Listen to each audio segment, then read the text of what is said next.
매일 성경 묵상을 돕는 해설 가이드입니다. 안녕하세요. 묵상 코치입니다.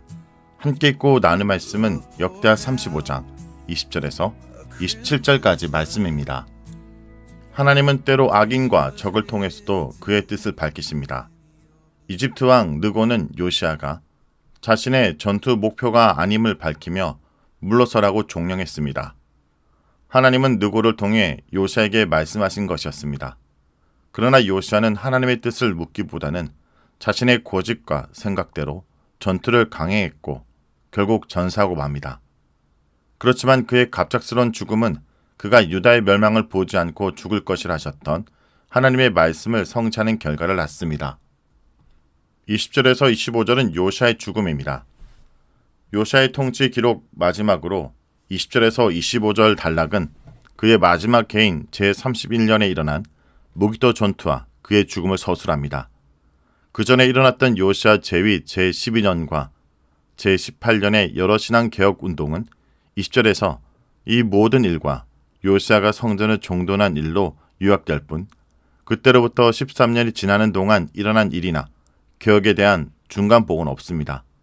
이 사항에서 이집트 느고 2세의 출정 기록은 요시아 통치 기록에서 갑작스러운 전환을 받습니다.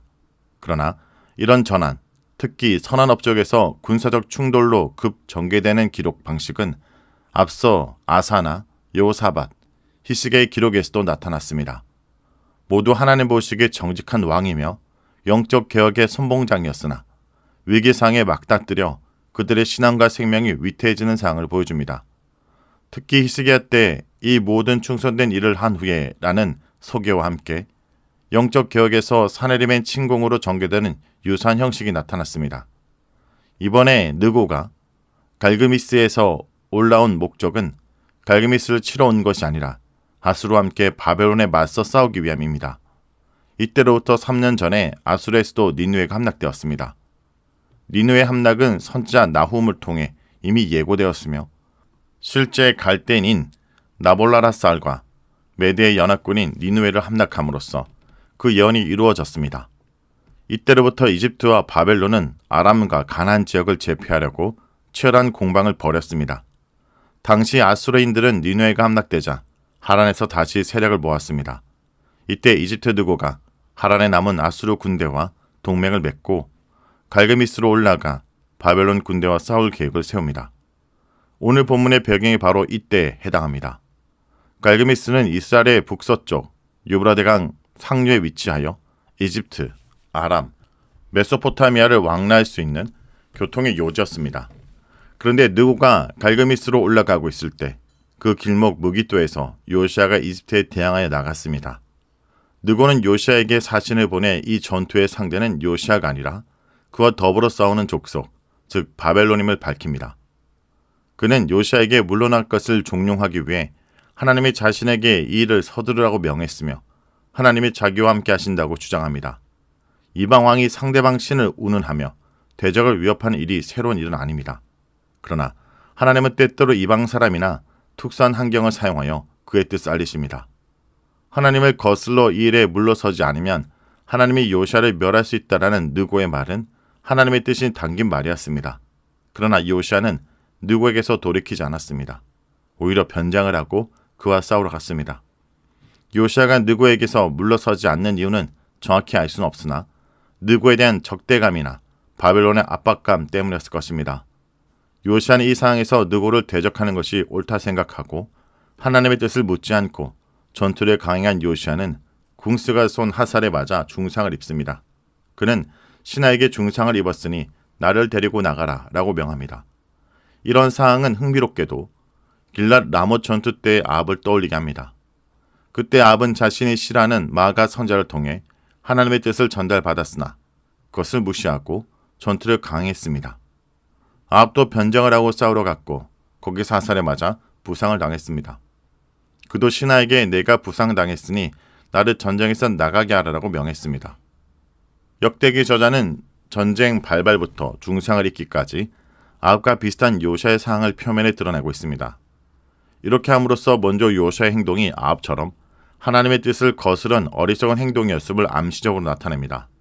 또한 요시아도 결과적으로 아합과 같은 파국을 맞을 것을 독자들이 미리 예상하게 합니다. 둘의 다른 점은 부상을 당한 이후로부터입니다. 아합의 경우는 그날 전쟁이 맹렬해지는 바람에 병거에서 빠져나지 못했습니다. 그는 저녁 때까지 병거에서 적과 맞서다 피를 흘리고 전쟁터에서 죽었습니다. 죽은 아합의 시신은 사마리아로 옮겨 장사되었으나 병거에 묻은 그의 피는 개들이 핥고 창기들의 모욕하는 곳에서 세척됨으로써 비참한 죽음으로 마무리되었습니다. 반면에 부상당한 요시아는 부하들에 의해 둘째가는 다른 병거에 옮겨 태워졌고 예루살렘에 와서 죽어 다윗성 그의 조상들의 묘시에 안치될 수 있었습니다. 그런데 요시아의 죽음과 관련하여 역대기와 열왕기의 내용이 서로 일치하지 않게 보이는 부분이 있습니다. 열왕기는 요시아가 느고에게 죽음을 당했다 기록합니다. 이는 모순 일이라기보다는 열왕기가 무기토 전투를 두 절로 요약하고 있기에 요시아의 부상을 자세히 언급하지 않고 느고의 승리만 언급한 것입니다.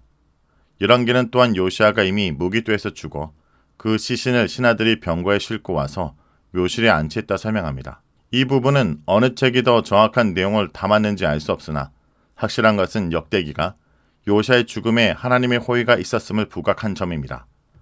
평생 하나님의 말씀을 따라 산 요시아가 위기를 맞아 죽게 되었으나 하나님에 대한 그의 헌신과 선한 업적이 송두리째 사라지는 것은 아닙니다. 아합의 죽음과 사후 처리는 비참했고 백성들의 슬픔이 기록되지 않았습니다. 그의 비참한 죽음은 이미 예고된 결과입니다. 반면 요시아의 갑작스러운 죽음은 백성들에게 큰 슬픔이 되었습니다. 24절에서는 온 유다와 예루살렘이 슬퍼했다고 기록하며 그가 백성들의 존경받는 군주였음을 나타냅니다. 당대 성지자였던 예레미야도 그를 위해 애도가를 지었고 노래하는 남녀들도 비가로 그를 추모했습니다. 이들의 말들이 애도가로 기록되고 이스라엘 규례가 될 만큼 요시아의 죽음은 애석하게 여겨졌습니다. 이처럼 하나님은 요시아에게 끝까지 은혜를 베푸셨습니다. 또한 이 일은 요시아가 하나님이 유다에게 내리실 더 참혹한 멸망을 보지 않고 평안히 조상들에게 돌아갈 것이라는 하나님 말씀을 이루었습니다.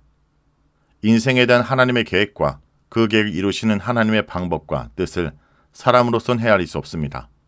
그렇기에 하나님 앞에서 겸손할 수 있고 주권자 하나님께 삶을 맡길 수 있습니다. 요시아의 죽음 후 유다는 신속하게 멸망의 길을 걷습니다. 느고에게 패한 유다는 이집트의 속국이 되었습니다. 이집트는 무기토 전투 4년 후 아수르 군대와 함께 갈그미스로 올라가 계획대로 바벨론 왕 후계자 느부갓네살에 맞섭니다. 그러나 예레미야 예언대로 느고는 전쟁에서 바벨론에게 패합니다. 아수르는 실제적으로 패망하고 유다 외 팔레스타인 지역이 다 바벨론 손에 넘어갑니다. 나보폴라살에 이어 바벨론의 두 번째 왕이 된 느부갓네살은 이집트의 승리를 거둔 후 유다를 압박합니다. 4, 5년 후 이집트는 다시 바벨론을 공격하여 싸움에서 이깁니다.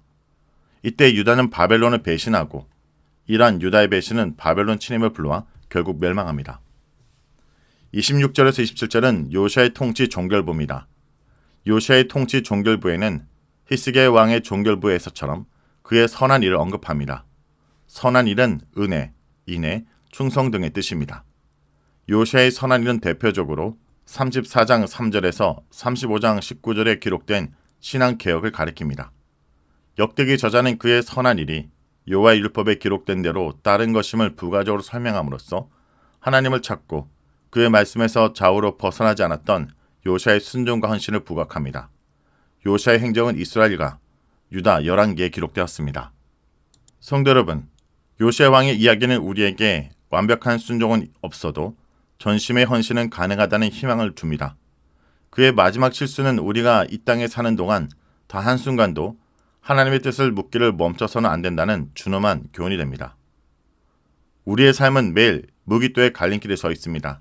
나의 지혜, 경험, 나의 고집이 이 정도는 내가 알아서 할 수 있어라고 속삭일 때 우리는 잠잠히 느고의 경고를 전하신 하나님의 음성에 귀를 기울여야 합니다.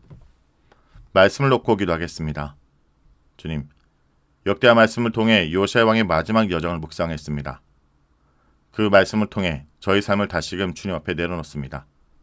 성전을 정결하게 하고 유월절을 지켜 민족 영적 부흥을 이끌었던 왕이 예기치 않은 전사로 마무리된 비극 앞에 저희 인간의 한계와 하나님의 주권을 다시 깨닫습니다. 주님, 저희의 선한 의도와 인간적 노력을 하나님 뜻보다 앞서렸던 것을 용서해 주옵소서. 요시야 왕이 느고의 입을 통해 전달된 멈추라는 경고로 외면했던 것처럼 저희들 세상의 분주함과 교만함, 고집 때문에 저에게 속삭이신 주님의 음성을 수없이 놓쳤습니다. 주님, 저희의 영적인 길을 열어주옵소서. 오늘도 저희 판단과 지혜가 아닌 오직 주의 말씀을 따른 자가 되게 하여 주옵소서. 예수의 이름으로 기도합니다. 아멘.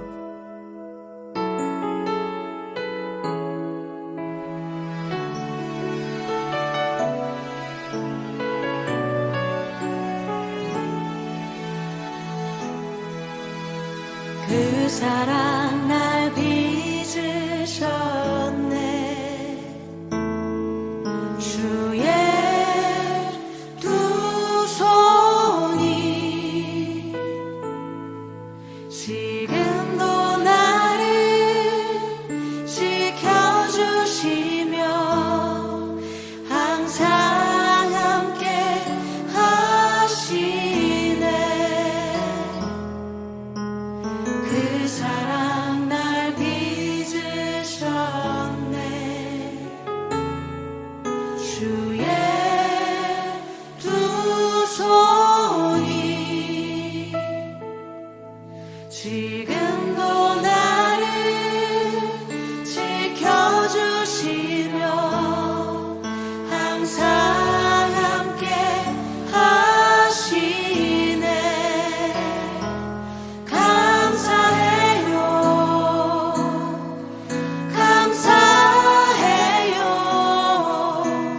모든 순간 주께 감사해. 감사해요. 감사해요. 내게 호흡 주신 주님께.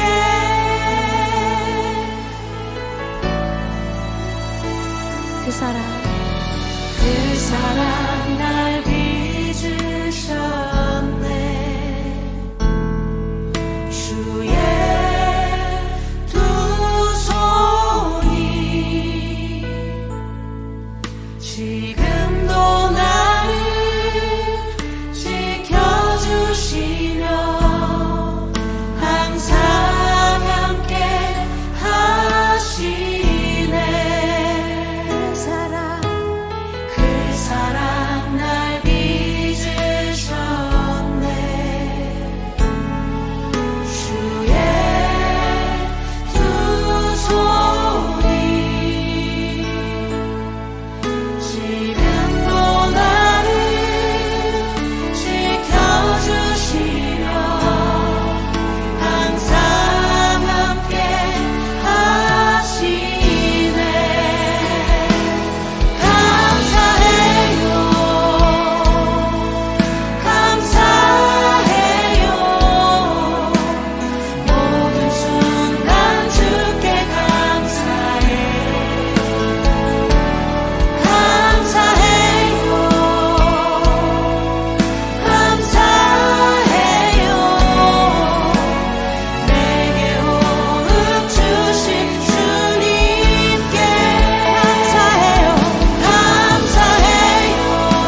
다시 한번 고백합시다.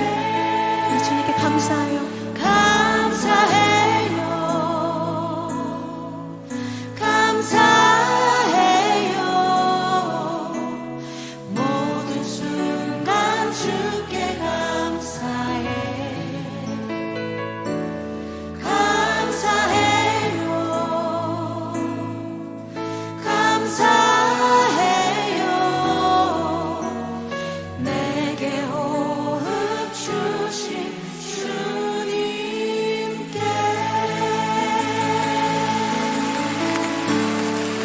아멘.